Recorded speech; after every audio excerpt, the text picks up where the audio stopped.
Welcome to the podcast. It's Monday. We're going to talk some NASCAR with Rod Mullins, who is still recovering from a long weekend at Bristol, where we had a cutoff playoff situation going from 16 to 12.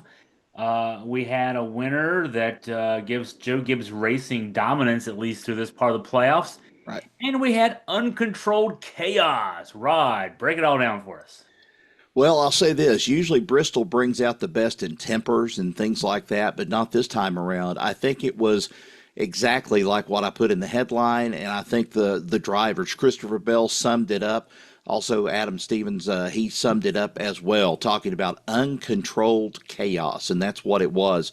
And it kind of, to me, I think brought back the old essence of what Bristol was all about to begin with. That was what was so popular about Bristol back in the 90s and so forth before they resurfaced and they cut away a little bit at the top of the track in order to make room for that safety barrier. But to me, I thought, again, this is like the old Bristol. We didn't have the wrecks and the demolition derby and so forth, but we had the tires going out. This was a tire. They were bringing back this new tire, or at least they said a new tire, and bringing it back. And I think all of them, drivers included, Goodyear also included, misjudged, or at least they underestimated what this tire was going to do. Because after about 30 some laps, this tire was going away, and you started seeing the cords, you started seeing rubber all over the track. They were just pushing these cars. I think they were pushing them way too hard coming out from the beginning. I think that's part of what led to this tire attrition and them going away. NASCAR and Goodyear got together and then fortunately said, we'll make available another set of tires just in case if this happens, which that's what it did. But then after the sun went down, the temperature started cooling, the tire came back in, and then it wasn't wearing out as badly. It had some normal wear on it, had some cords showing in some places, but it wasn't as bad as what it was in the early part of the race. But we saw just about everything that could possibly happen on Saturday night happen, and that's the reason why the uncontrolled chaos. A couple of fires Yeah. on tire changes there. And we're not talking about little stuff. We're used to seeing maybe a few flames here and there when cars are going around the track, but I mean, we're talking about fires that Yeah. that was a scary situation in those two instances. Yeah, and Josh Berry, the first incident that happened, Josh Berry was around the track and going around the track, and the next thing that happens, you see smoke. You can't even see what's inside the car. You can't even see anything, and you just see gray is what it is on the inside of that plexiglass and so forth. And as he came around the track, there he was. I mean, smoke just billowing out the sides and so forth. He gets out of the car, and by the time they get there, they start, spraying it down and everything to put the fire out. And so they get one fire out, and they look at it and they say it's got to do with the tires, which I'm going to get to here in just a second. And then before long, Austin Cindric had the same thing happen to him. Well, what happened with Josh Berry? It knocked him out of the playoffs because he had a chance. If he could have finished, he could have possibly made the playoffs. And then this fire happens, and he finishes dead last. So he's out of it. Austin Cindric, he still made the playoffs, but what he had to do was fight and continue on in there. He had a fire start in the same place. And by the way, Chris, this is coincidentally the second fire in a Ford.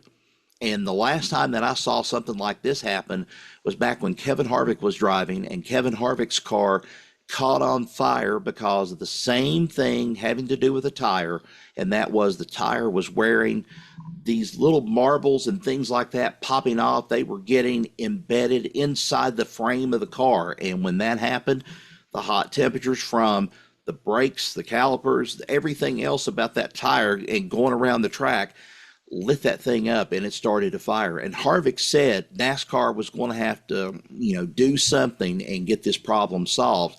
And it doesn't look like NASCAR got the problem solved this time around. Has Goodyear issued any statements since the race? I'm curious as to what their response has been.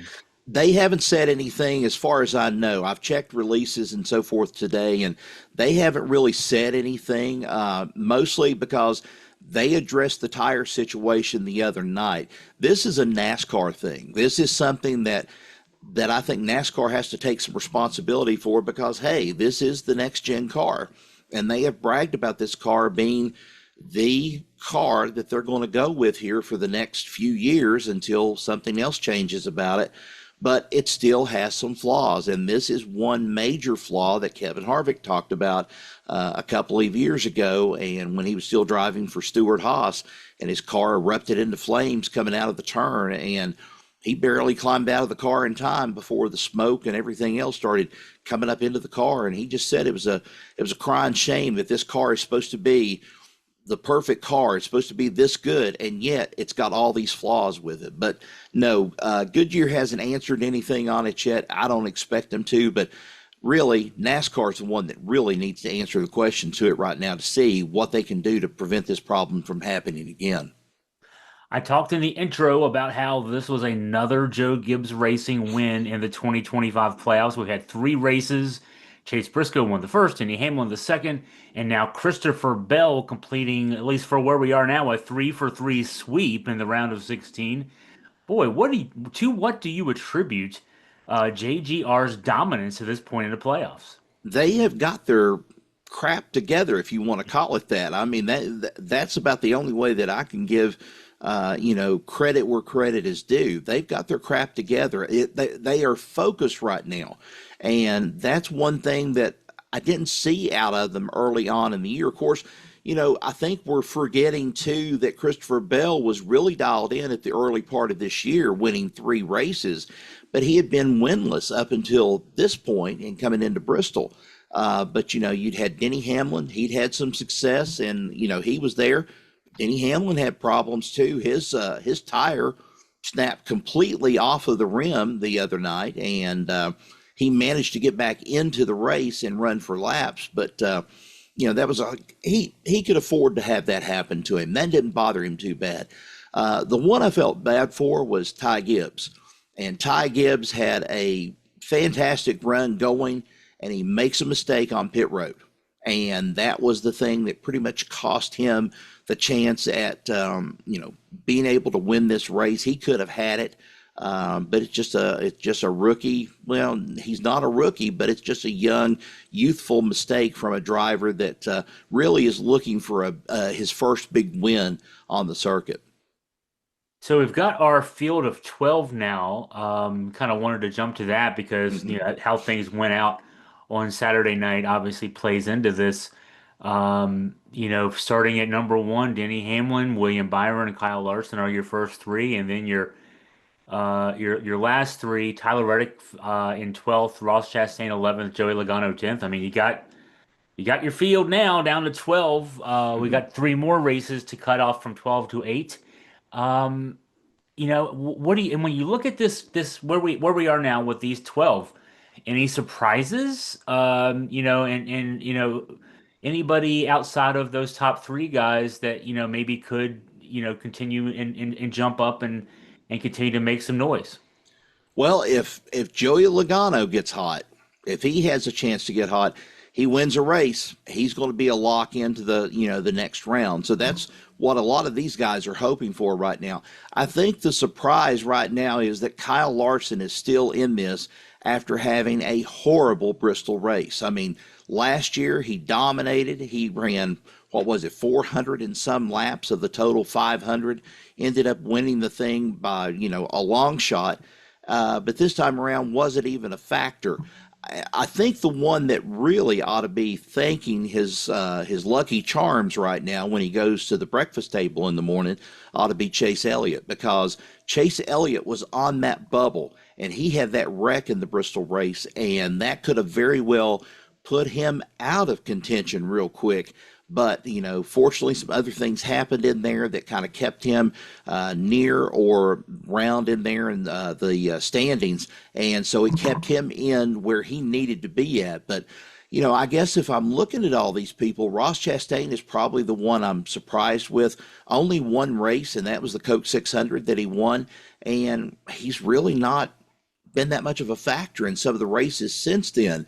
If he's going to go and pick up, now's the time to do it. And Bristol was not one of those races for him to be able to show what he's worth as a driver. So I think right now the big thing that kind of surprises me probably of all the drivers so far is probably been Chase Briscoe. And I think Briscoe is finally dialed in with JGR. He feels comfortable. He led some laps also at the Bristol race and then, kind of faded backwards. But still, Joe Gibbs Racing was dominating. They were just dominating in this Bristol race, and they've dominated from the get-go when these playoffs started. So, we've got to find out where Toyota is actually going to be able to pick up and go a little bit further. Are we going to see the Hendrick Chevrolets make it? Because, right now, Austin Dillon, he was in.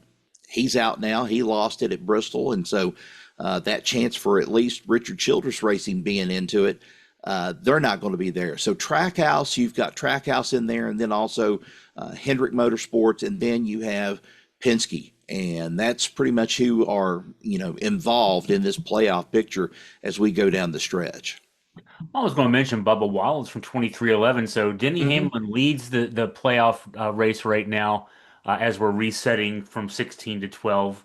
He's involved in the NASCAR lawsuit. Right. Obviously, as a team owner, he drives for JGR, but as with the co-owner of 2311. And then there's Bubba, who's in 8th place right now.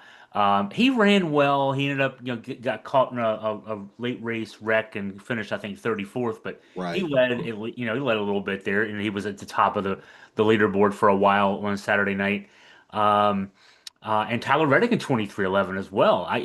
Oh gosh, this is curious. You got three names who are associated with this lawsuit. I mean, Denny Hamlin as a direct participant because he's a team owner, but then Wallace and and Reddick as guys who drive for 2311, and their contract status obviously impacted by whatever happens in December. So it's more for next year.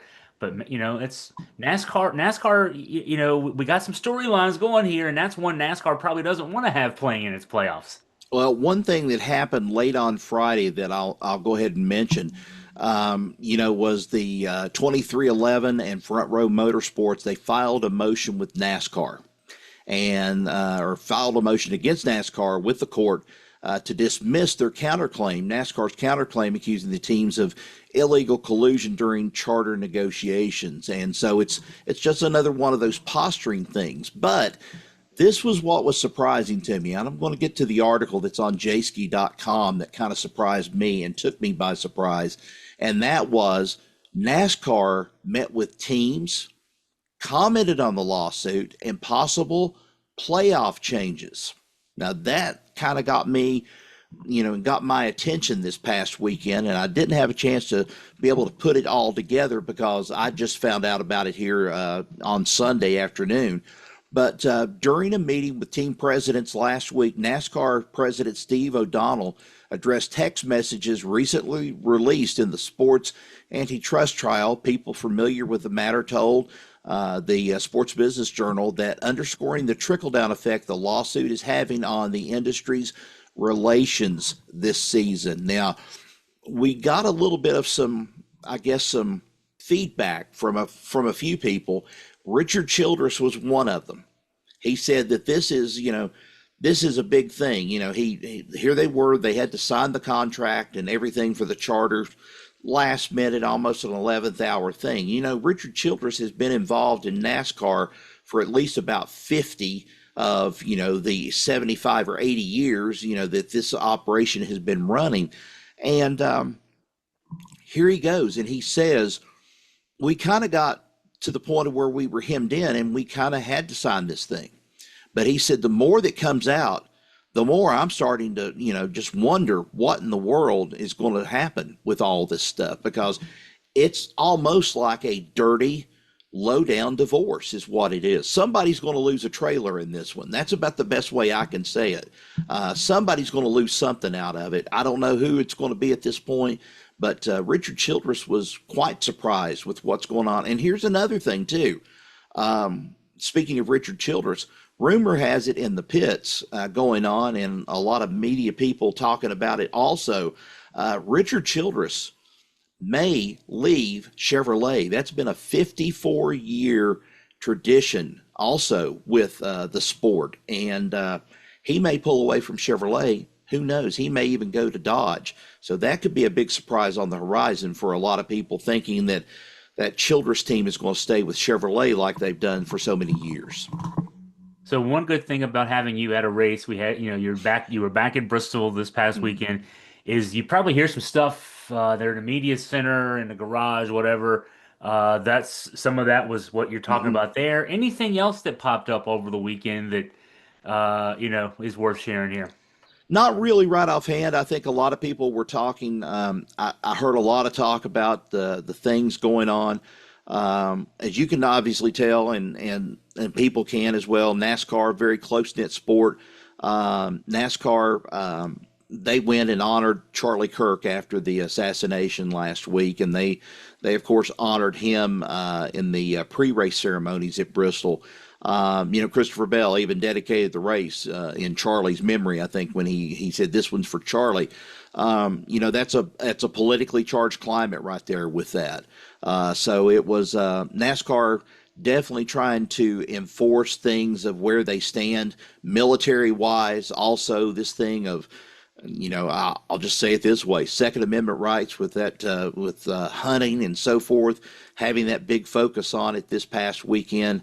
I think trying to get some attention off of maybe the bad news that had happened last week and trying to shift some of that attention into a more positive thing, which I think ended up being a more enjoyable race. The stands, not by a long shot, were they sell out, but most of the stands were filled Saturday night for that race, and there were several empty seats in places in some of the turns.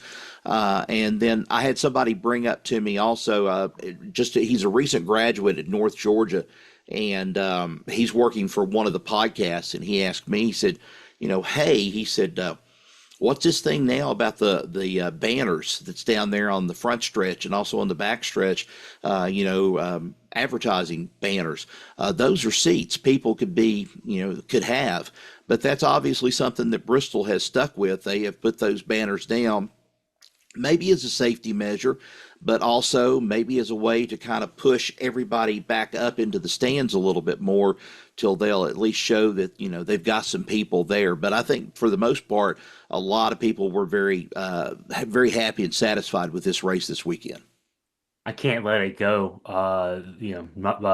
NASCAR continues to try to do things to make people like me not want to watch Right. with this Charlie Kirk thing. I mean, Yeah. uh, Well, and there's things that NASCAR is doing right now that you've got some of the old drivers right now that are just still, they're like, let's get back to our roots. Rusty Wallace said in a quote, he said, the drivers of today that are racing would not have won a championship in the 1980s. Now, he said that, and he said that blunt. And you got to give credit there that he stood up and he has said something about this. But, it's that thing of NASCAR is still kind of that politically charged climate, so to speak. And, it wasn't prevalent. It wasn't big down there and stuff. I'm sure it was probably being talked about in the camping area and some of the stands and so forth. But, I was a little surprised when I saw it. Kind of caught me off guard when I saw that up there. And I'm like, could we just have a sporting event maybe not recognizing this? I mean, understanding, yeah, it happened, but still, kind of holding in such high esteem the way they did. yeah, well, they know their audience. They just don't want to grow it, so that's Right. their decision. So looking forward now. Okay, so we're from 16 to 12. You'll be covering the cutoff race. From the one from 12 to 8. It's in Hmm. Charlotte in a couple of weeks. What can we look forward to in the next couple of weeks leading into the Roval race in Charlotte? Can Joe Gibbs continue this dominance? What are your thoughts? Well, they're going to New Hampshire this weekend, and at New Hampshire, Christopher Bell has won there before. Joe Gibbs Racing has done well. Denny Hamlin has had a good show up there before. I kind of look for this whole thing of the JGR cars to kind of hold true and to kind of be in there and be in the running toward the end of that race. And then they go to Kansas. We'll see how that all shakes out with that particular one. But then we get to the big Roval race, and that's where the cutoff's going to be. And yeah, you may have a Shane Van Gisbergen win the Roval race, but it won't mean anything to him because it's just something he'll build for next year. But there'll be a lot of teams that'll be hungry at that Roval race to try to go and win, to at least qualify for that round of 8 as they go into the final stretch. And and then right after that, when that first part of October, there's only 4 weeks. There's only about 4 weeks left, and the season will end right about the first part of November. And it's do or die time. It's move time for these teams. And I think Joe Gibbs Racing, unless the whole bottom falls out of the race team before they get there, I think somebody's going to pull off a championship. And I'll just tell you right now, I think it's Bell. I think Bell is seen from last year's mistakes and what happened to him last year. I think he's in the running for this. Denny Hamlin, we just have to wait and see. Denny Hamlin has a lot of bad luck going down the stretch sometimes, and he may have been running out front, but then something happens to him. So, I really just don't want to rule out those JGR cars right now at this point. Well, looking at that list of 12, there's some good names in there. So, Mm-hmm. it's kind of like in the other, sports playoffs, you'll see some surprise teams get into the playoffs overall and, maybe, make some noise in the first round, but you start winnowing it down, you get the bigger and bigger names, the bigger and bigger teams, tend to be the ones who are there. And that's what we're seeing with, this group of 12. So it should certainly be interesting. Well, Rod, as always, thank you for your time, your insight. We'll look forward to talking again next week. Appreciate it, Chris. Thanks.